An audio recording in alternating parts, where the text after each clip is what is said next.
Au sommaire de ce journal, la République de Côte d'Ivoire et l'Union européenne ont mis en place un projet LIAN 2 au bénéfice des organisations de la société civile. Les parties prenantes sont réunies pour valider l'avant-projet de loi de cette initiative. Les universités de IAE et Sherbrooke du Canada ont initié un séminaire international pour mieux outiller des cadres ivoiriens dans l'élaboration du budget moyen et budget programme. Enfin, nous aborderons une page triste. 8 jeunes filles perdent la vie dans le fleuve Sassandra. Des détails dans cette édition.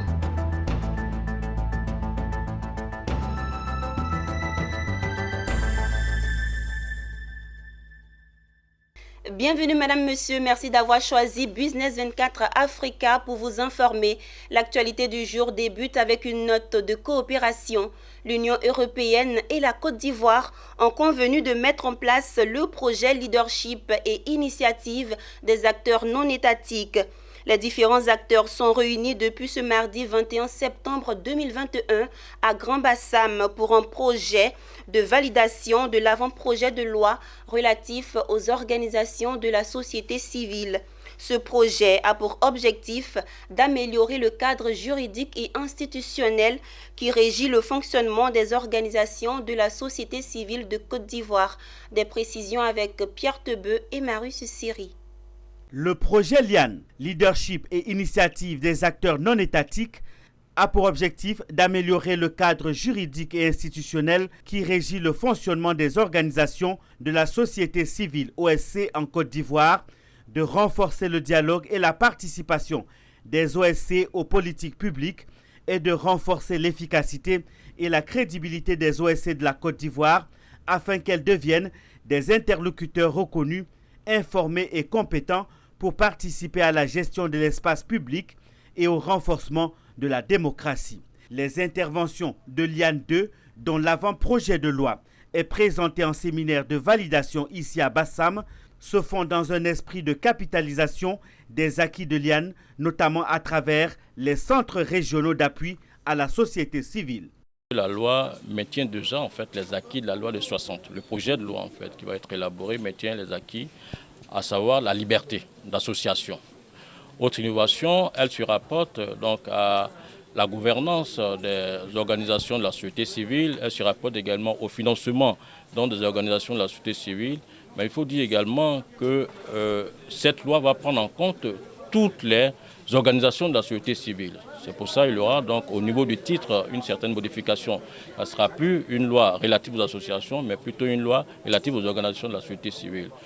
Durant 3 jours, les structures étatiques et les organisations de la société civile engageront un dialogue afin de faire une synthèse de propositions dans un rapport. Notre pays est un état de droit. Et tout ce qui concerne la société civile doit être renforcé parce que cette société civile agit dans le sens de proposition en fait, des politiques gouvernementales. Pour le représentant du représentant résident de l'Union européenne en Côte d'Ivoire, ce projet permettra aux OSC de mener des actions de plaidoyer et de sensibilisation. Je remercie le ministère de la Sécurité et de l'Intérieur pour la collaboration, l'étroite collaboration dans le cadre de la préparation de la loi qui est totalement inclusive. Les ministères, les autorités ainsi que les organismes de la société civile participent, collaborent et travaillent ensemble pour préparer un nouveau cadre légal qui sera le point de départ pour la vie associative dans le futur et la liberté d'association. À l'issue des travaux, le texte de l'avant-projet de loi sera déposé au secrétariat du gouvernement pour adoption en Conseil des ministres et présenté à l'Assemblée nationale.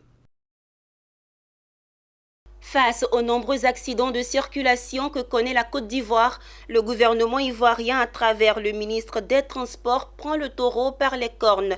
Il institue plusieurs mesures, dont la plus innovante est la création d'un centre de vidéo-verbalisation.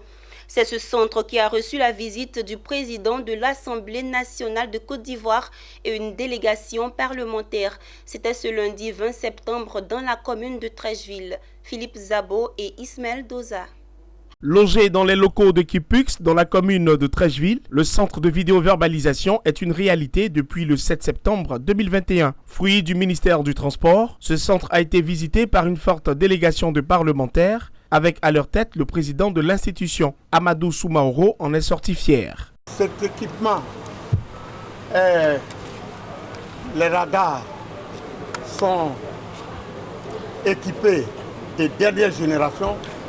Les ordinateurs sont équipés de dernière génération.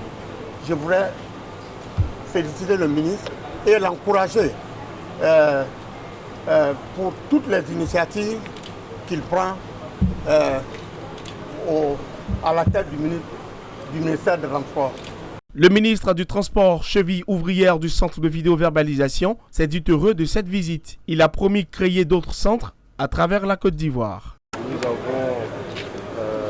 ensemble, au niveau du gouvernement, travailler à mettre en place cette vidéo-verbalisation qui se passe bien. Et nous allons continuer donc, à le déployer sur l'ensemble du territoire national. Pour l'instant, nous sommes concentrés sur Abidjan, qui fait à elle seule 40% des accidents.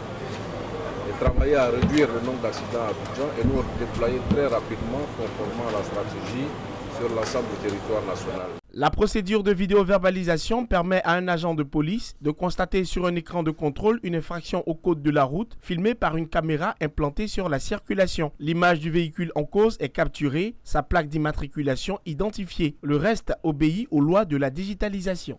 La caméra dotée d'une intelligence artificielle détecte les infractions au code de la route qui sont l'excès de vitesse, le passage au feu rouge, les défauts de documents de transport. Alors ces images sont remontées auprès du centre de contrôle des opérations. Les agences de force de l'ordre assermentées sont en charge de verbaliser cette infraction et la notification est envoyée au contrevenant. À la suite de cette réception de cette notification, le contrevenant a 8 jours pour s'acquitter des droits de paiement de l'amende. C'est un petit peu comme ça que se déroule le processus en ce qui concerne le traitement des infractions, donc qui est la détection électronique des infractions au code de la route. L'objectif de la vidéo-verbalisation est de lutter contre l'insécurité routière et d'apprendre aux usagers de la route le respect du code de la route partout et en tout temps. Un mot de sécurité dans ce journal. La société Assistance Sécurité Protection ACPRO 225 a organisé un atelier de formation sur la gestion de crise à Abidjan. Cette rencontre à l'endroit de ces entreprises partenaires vise à leur donner des rudiments pour anticiper les crises qui pourraient subvenir dans les organisations respectives, mais surtout les dispositions pour les gérer efficacement une fois survenues. Le point de Emmanuel Bonzo. La crise est un événement qui survient et auquel l'on ne peut répondre et qui va causer une désorganisation de l'entreprise dans son ensemble. Pour anticiper cette situation ou même la gérer au mieux, lorsqu'elle survient à l'improviste, ces responsables de services de sécurité ont été conviés à cet atelier de mise à niveau. S'ils disposent, chacun dans leur entreprise respective, des mesures de sécurité pour parer à toutes éventualités, ils avouent repartir de cette formation avec de nouveaux enseignements susceptibles de renforcer leur dispositif de sécurité. Le comportement à avoir face à une crise, c'est déjà garder son calme, appréhender cette situation de crise de manière sereine, être humble et puis faire intervenir son entourage pour pouvoir réagir lorsqu'il y a une situation d'insécurité qui se pose. Cette formation nous apporte quelques éléments pour améliorer davantage ce qui existe déjà en fait. On ne finit pas d'apprendre, il est important de continuer d'apprendre, d'améliorer, tout est bienvenu en tout cas en ce qui concerne l'apprentissage. Cette formation sur la gestion de crise a mis l'accent sur le management d'une crise et sur le rôle du manager et du leader quand survient une situation de crise. Pour les professionnels de la sécurité, seul le manager leader peut arriver à une gestion efficace d'une crise. Alors il faut rester calme, anticiper, s'organiser, communiquer et trouver des axes de solutions pour pallier à cette crise. Alors, encore une fois, ça ne se fait pas tout seul. Les responsables de sécurité et sûreté des établissements sont là pour apporter des éléments et voir des solutions aux services qui vont intervenir pour gérer la crise. La gestion de la crise, c'est déjà de faire en sorte que tout ce qui est vie humaine soit épargné. Et ensuite, tout ce qui est matériel qui constitue ces établissements qui reçoivent du public, voilà, épargner tout cela et puis permettre à nos différents financeurs de pouvoir continuer dans les différentes activités.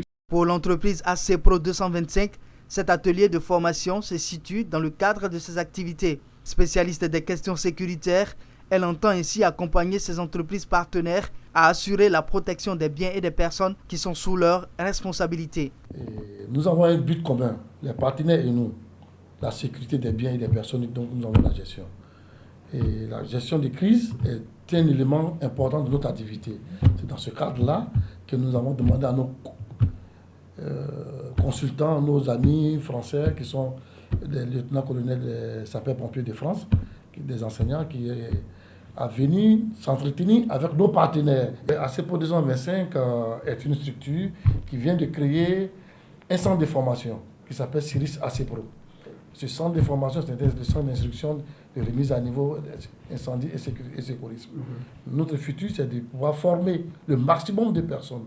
La société Assistance Sécurité Protection, AC Pro 225, est une entreprise ivoirienne créée en 2016. Elle fournit des agents de sécurité incendie, de protection et des agents de prévention. En 2020, elle a été désignée meilleure entreprise de sécurité de Côte d'Ivoire. La commune d'Abobo, au nord d'Abidjan, bénéficie d'un centre de santé flambant neuf. Cet hôpital d'une valeur de 80 millions de francs CFA a été financé par la Loterie nationale de Côte d'Ivoire en collaboration avec ses pairs des pays membres du Conseil de l'Entente. Cette initiative s'inscrit dans le cadre de la 27e édition de la tranche commune Entente ouverte ce lundi à Abidjan.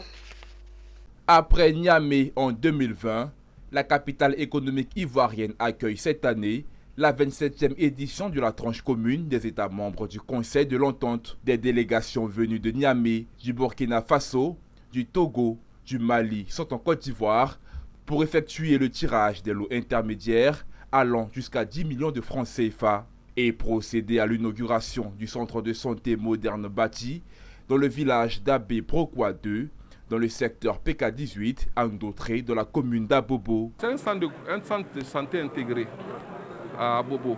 Et vous allez voir que c'est d'autres extensions, c'est des populations qui ont vraiment besoin de ce centre de santé, et ce qui va vraiment leur permettre de ne pas aller trop loin.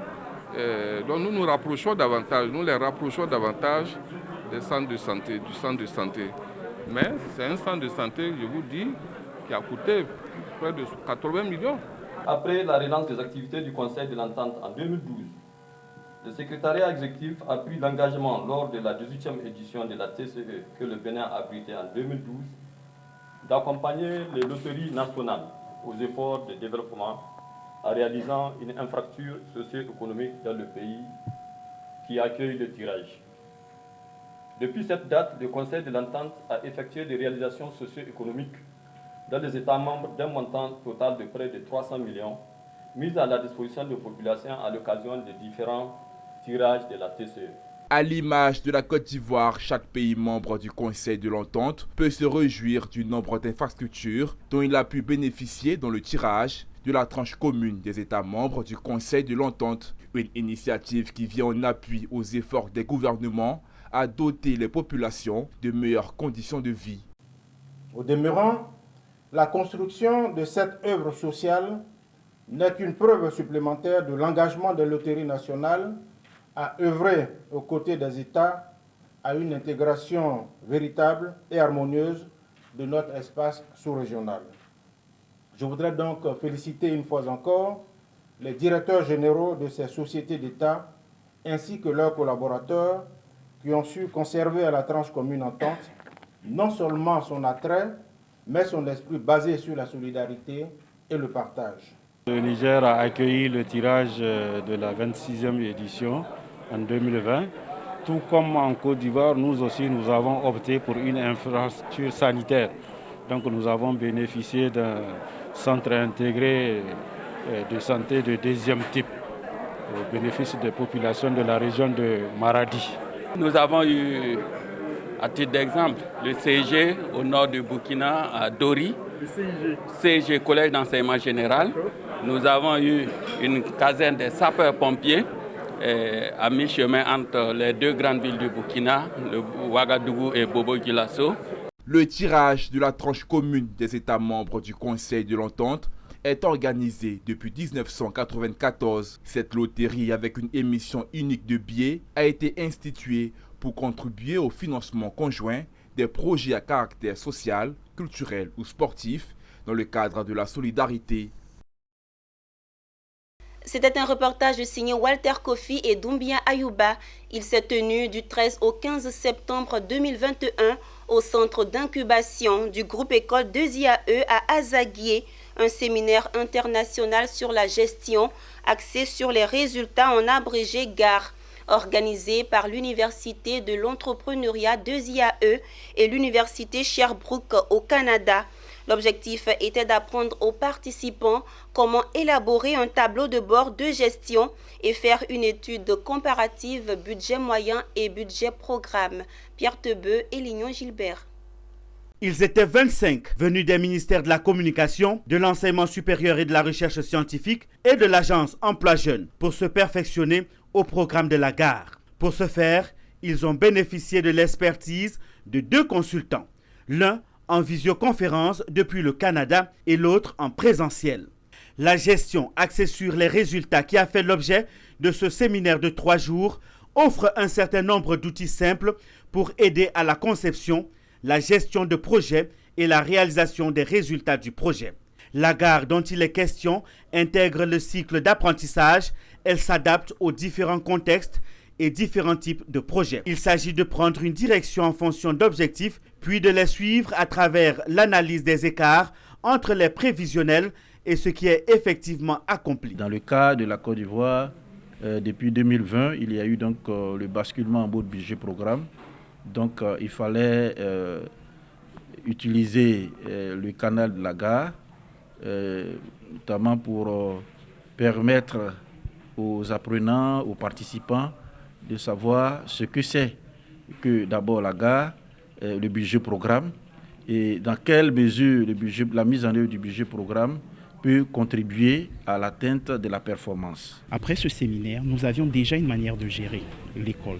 Mais après ce séminaire, au sorti de ce séminaire, nous avons repensé la manière de gérer le groupe 2IAE. Nous avons posé les problématiques.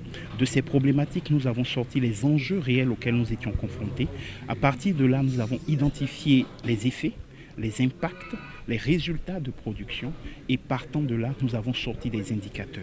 Le temple de l'entrepreneuriat a offert aux participants tous d'être sous-directeurs de l'agence Emploi Jeunes et responsables de ministère un cadre idéal de formation. Par petits groupes, ils ont travaillé aussi sur les principes qu'offre la gare. Chacun est reparti satisfait avec une attestation de participation. Merci beaucoup. Voici votre parchemin.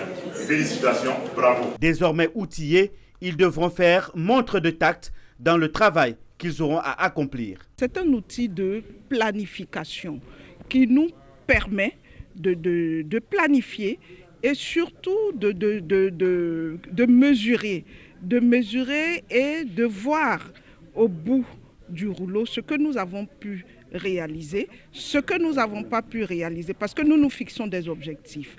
La gare, donc la gestion axée sur le résultat, m'a permis de comprendre que nous devons travailler à simplifier donc nos méthodes de travail. J'ai aussi appris que cela nous permettra donc la gestion des risques dans notre travail. Il s'agit pour les organisateurs de former les participants à gérer autrement les institutions publiques et privées. Nous voulons améliorer l'employabilité des jeunes en Côte d'Ivoire. C'est un objectif ou sous-objectif, n'est-ce pas? Mais pour améliorer l'employabilité des jeunes, qu'est-ce qu'il faut? Il faut des jeunes qui veulent vraiment entreprendre. Il faut un centre d'incubation. Il faut des mentors. Il faut un financement. Si on a tous ce qu'on appelle le résultat de production, si on a tous ces éléments, quel est l'effet? L'effet, ils sont bien formés, ils peuvent entreprendre, ils ont une formation basique en entrepreneuriat. Quel est l'impact? L'impact, ils vont devenir des entrepreneurs, des intrapreneurs.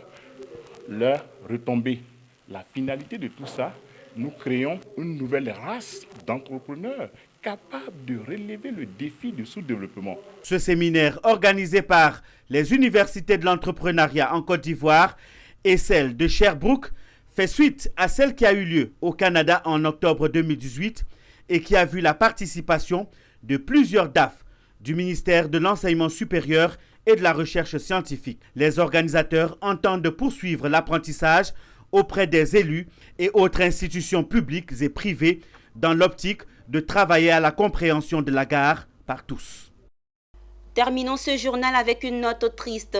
À Gréicro, sous-préfecture de Guézon, département de Diokoué, 8 jeunes filles âgées de 10 à 13 ans, dont 2 élèves, ont connu la mort par noyade dans le fleuve Sassandra. Les dépouilles inhumées le lendemain au bord du fleuve. Les familles inconsolables. Le préfet de la région du Guémon, choqué par ce drame, a dépêché une équipe de la préfecture pour apporter sa compassion aux parents des victimes. Théodore Kanga nous en parle. Elles sont 8 filles, dont 2 élèves, l'âge variant entre 10 et 13 ans, toutes de nationalité burkinabé. Le vendredi 17 septembre 2021, elles ont trouvé la mort par noyade, suite au chavirement de la pirogue au bord de laquelle elles se trouvaient avec 2 autres personnes. Le drame s'est produit au moment de la traversée aux environs de 18 heures. Que s'est-il passé exactement? Très tôt matin, nos petites filles se sont levées comme ils ont l'habitude d'aller chercher du poisson et aller revendre ça dans le marché. Elles se sont mises ensemble, comme elles sont des camarades, des amis et des sœurs, elles se sont mises ensemble. Elles étaient au nombre de 9 filles. Et elles sont parties. Quand elles sont parties, ce matin, elles ont cassé les petits bois secs pour échanger avec du poisson et en acheter d'autres pour le marché. Et le retour, c'est là qu'ils ont demandé aux jeunes Maliens de les accompagner, puisque le chemin qu'elles avaient emprunté le matin, c'était un peu long. Alors le soir, comme il fait un peu quand ils vont se retourner pour venir dans notre camp, alors il fallait que le monsieur leur rende ces petits services-là pour qu'ils puissent traverser vite. Et en se faisant, le monsieur, comme d'habitude, ils le font pour eux et elles se sont mises dans la petite pirogue. Et en venant, vous savez, le vent qui souffle, puis il y a le soulevant du fleuve, alors a commencé à prendre l'eau. Les filles qui étaient dedans ont commencé à enlever l'eau un peu rapidement pour ne pas que ça se noie. Mais malheureusement, ce que Dieu fait, on ne peut pas intervenir et ça a pris un coup.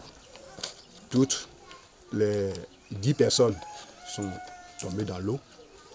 C'est par sauvetage de Dieu que celle-là, elle a pu être sauvée. Et le monsieur même qui conduisait le truc, lui aussi, il s'est sauvé nu. Alertés, des gendarmes en patrouille dans la zone se sont rendus précipitamment sur les lieux pour le constat. Très choqué par cette tragédie, le préfet de la région du Guémon, Ibrahima Sissé, a dépêché son plus proche collaborateur, le premier secrétaire général de préfecture, pour apporter sa compassion aux familles éplorées. Le préfet a tenu à être ici, c'est surtout être avec vous, à côté de vous. En pareille circonstance, il faut venir soutenir son frère, son parent. C'est pour ça qu'il m'a envoyé le représenter, pour venir pleurer avec vous. Et je vous demande par la suite de dire merci, grand merci à la population burkinabé. Car depuis que ces événements se sont passés, il n'y a eu aucun trouble ici. Le corps des fillettes décédées a été repêché et inhumé. Selon les témoignages recueillis sur place, les victimes faisaient le commerce du poisson et du bois de chauffe qui servait aux pêcheurs de fumer le poisson. Et voilà qui me fait à ce journal. Merci de nous avoir suivis. Bonne suite de programme sur Business 24 Africa.